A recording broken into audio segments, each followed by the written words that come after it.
Yeah, so I guess I'd break that down into a few parts. I think number one, this is kind of like the first time you're working professionally. Being in a professional environment, I think is different from being in a school environment.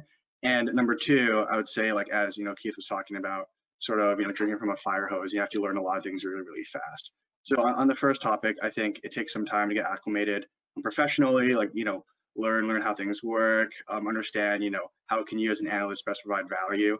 That's like I think one challenge, and I think it takes a lot of like looking at what older people are doing and the second year analysts and associates, etc., and seeing what they're doing really well and trying to emulate those qualities. Number two, in terms of learning a lot, like as Keith said, like there's a lot to learn.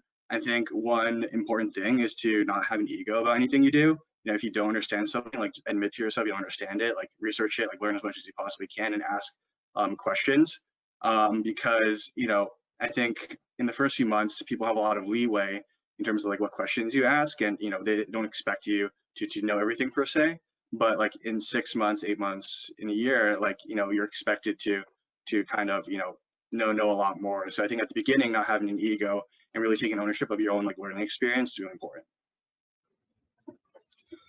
Yeah, I'd also say I think for me, some of the biggest challenges included kind of time management. When there are kind of 6 to 10 different tasks in front of you at one point in time, it's kind of difficult to say, what comes first, what do I prioritize, what's the most important thing to do, mainly because when you're new on the job and all of those things seem super important and no one really gives you a timeline or a deadline, it's very hard to discern which ones you should really spend the most time on and which ones you need to focus on first. So I think, again, just kind of asking questions and not in kind of a confrontational way, but just in a curious way, what's the timing on this? What's the timeline looking like? Like, when do we think this will be due? Can I get an estimate on timing? Something like that. I think that helps tremendously, because otherwise it can be very, very overwhelming when you're drinking from the fire hose at first. I'll use that term for the 7th time, but it can get very overwhelming. So I think just kind of keeping a running list and making sure that you ask about timing and know how to prioritize everything is huge from the beginning. It really keeps the workload a lot more manageable.